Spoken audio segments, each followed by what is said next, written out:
En esta microclase hablaremos de dominio público, que es el primer eje de nuestra asignatura.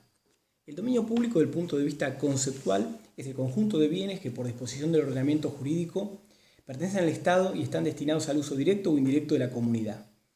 El dominio público se integra a su vez por 4 elementos, que deben estar los 4 presentes para configurar el concepto. Allí tenemos el elemento subjetivo, objetivo, normativo y teleológico. El elemento subjetivo, comenzando a desagregar uno por uno, responde a la pregunta de quién es el titular del dominio público. Allí existe una antigua discusión si es el Estado o el pueblo, pero hoy la mayoría de los autores entienden que es el Estado. El Estado, en cualquiera de sus 3 órdenes, nacional, provincial o municipal, es el titular de los bienes del dominio público, y no otra persona. El Estado es el verdadero titular de los bienes del dominio público. El segundo elemento es el elemento objetivo. El elemento objetivo responde a la pregunta ¿qué bienes pueden ser susceptibles del dominio público? La respuesta es los mismos bienes que pueden ser susceptibles del dominio privado. Y allí tenemos inmuebles, muebles y movientes o derechos que pueden integrar el dominio público. Pensémoslo siempre esto de la lógica de los ejemplos, que nos va a resultar mucho más sencillo para entender el contenido de la asignatura. Por ejemplo, cuando pensemos en bienes inmuebles del dominio público, pensemos en la Casa Rosada o pensemos en el Palacio de Justicia, como pensar algunos casos. Pero continuando con los elementos del dominio público, hablemos del tercer elemento, el elemento teleológico. El elemento teleológico, que es el corazón del concepto del dominio público, es la finalidad que tienen estos bienes. Y esa finalidad es la satisfacción de las necesidades públicas, ya sea de modo directo o indirecto.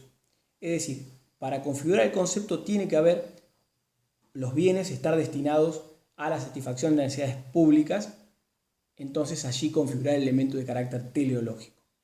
Por su parte, el elemento normativo es vital, porque no existen los bienes del dominio público por naturaleza, sino que existe el dominio público porque el legislador lo ha establecido.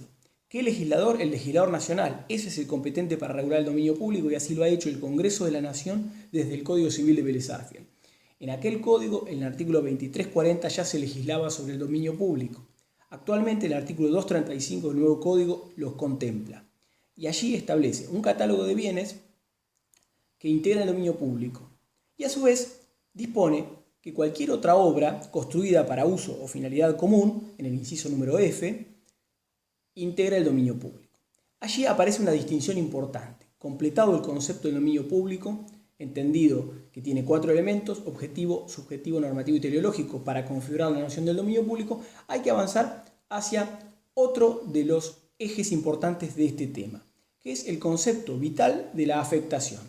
La afectación es la manifestación de la voluntad administrativa, que puede ser material o también puede ser formal, puede ser normativa, por la cual bienes pasan a integrar el dominio público. Y cuando pasan a integrar el dominio público se integran a un régimen de carácter exorbitante del derecho privado.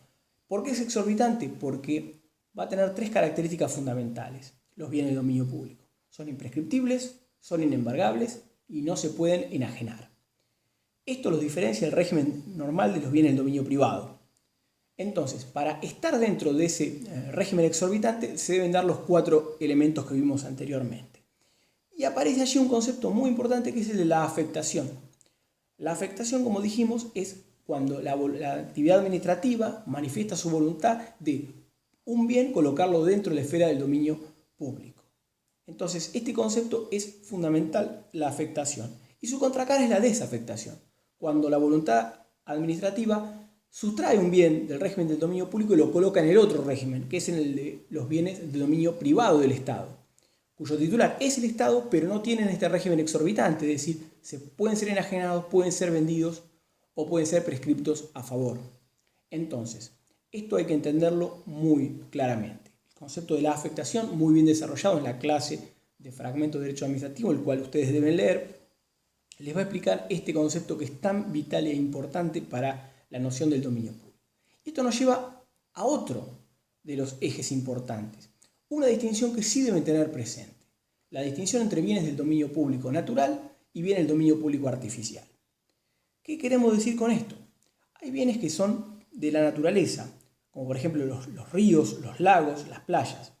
Esos bienes, que son bienes naturales, han estado consagrados al dominio público desde la sanción del Código Civil. Por la voluntad del legislador, estos bienes ya son parte del dominio público desde que entró en vigencia ese Código Civil, la Ley 340, el Código Civil de Vélez Arfiel. En cambio, hay otros bienes que son los bienes del dominio público artificial, que son aquellos que ha construido la mano del hombre.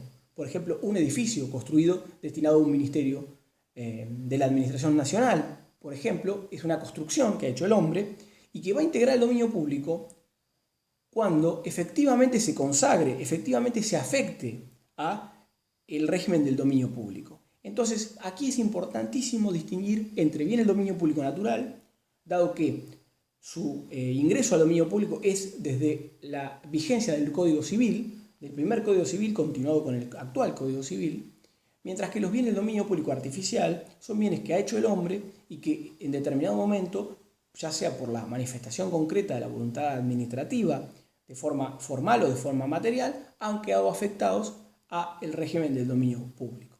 Así que este es el primer repaso, el primer segmento del dominio público que tenemos que tener presente y que luego iremos avanzando a lo largo de estas micro